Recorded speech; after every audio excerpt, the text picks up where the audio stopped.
Ja sam Sanja, živim u Krapinskim Toplicama, iz Vukovara sam rodom, bolujem od multiple 12. godina.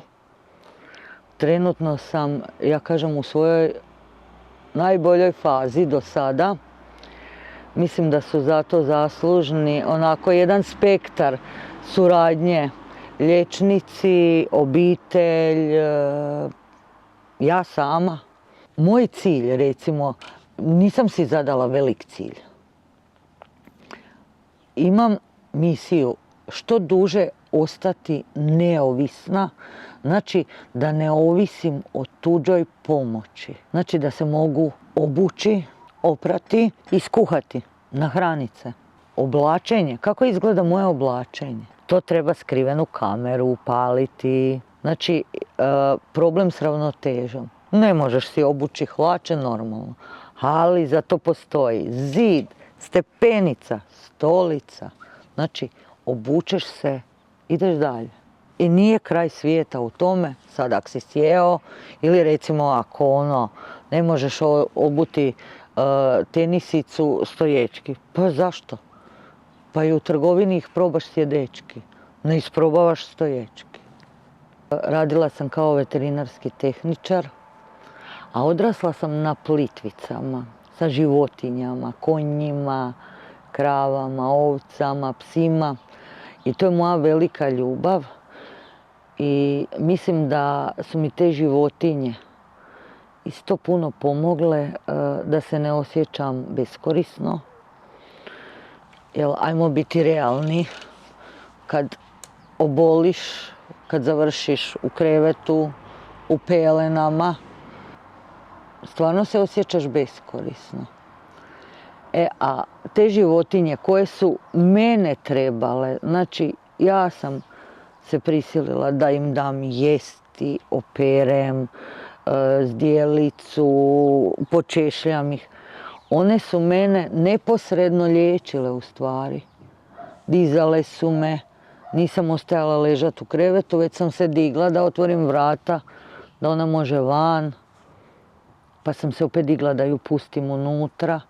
Tako da su one mene malo po malo dizale. Da mi treba nekad pomoć članova obitelji, treba mi. Zna se desiti da sjednem, jednostavno ne mogu se dići, dođe neko od članova obitelji, pomogne mi, ili ne mogu gore, naravno da će neko od njih.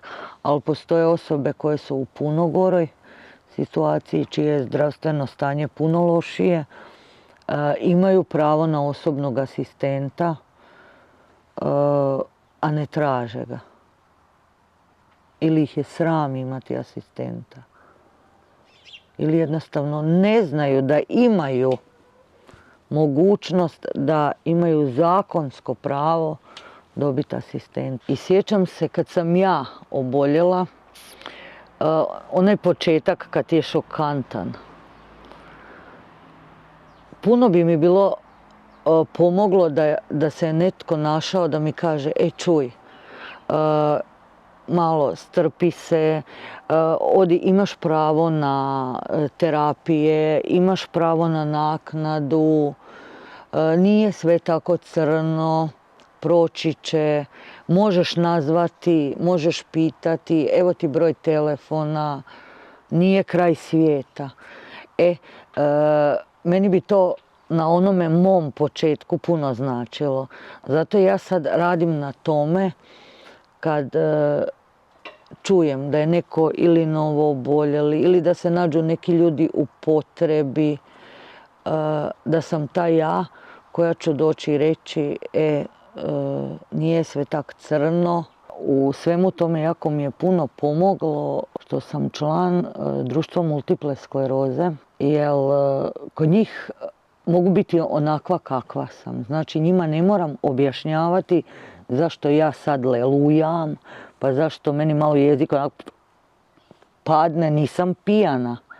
Znači malo me je streslo, njima ne moram objašnjavati. To su ljudi koji su jednostavno u toj borbi isto kao i ja.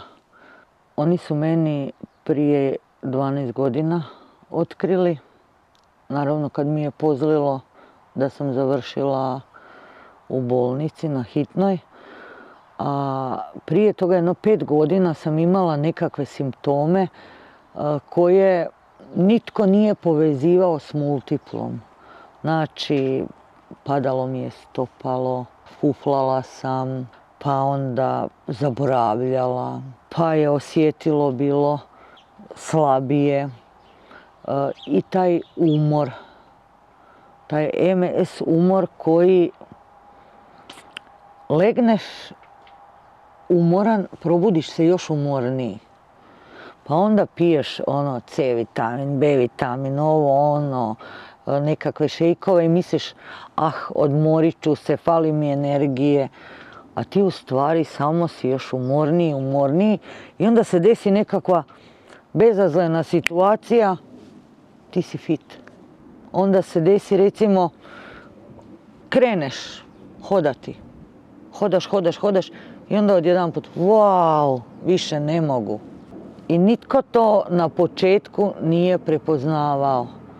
A danas, nakon toliko godina, vidim da je medicina krenula jako puno napred, da postoje neurolozi koji se bave isključivo liječenjem, multiple istraživanjem novih načina liječenja, da postoje more lijekova i što je najbitnije, čim ti se da dijagnoza ili se posumnja na dijagnozu demijelizacijskih bolesti, da imaš pravo na lijek. Toga prije nije bilo. Prije si morao imati 2 relapsa u 2 godine i u to vrijeme se šta dešavalo. Dan danas nitko sa sigurnošću ne zna što je uzrok ovoj bolesti. Znači, liječenje je, ajmo popravljati ono što je uništeno.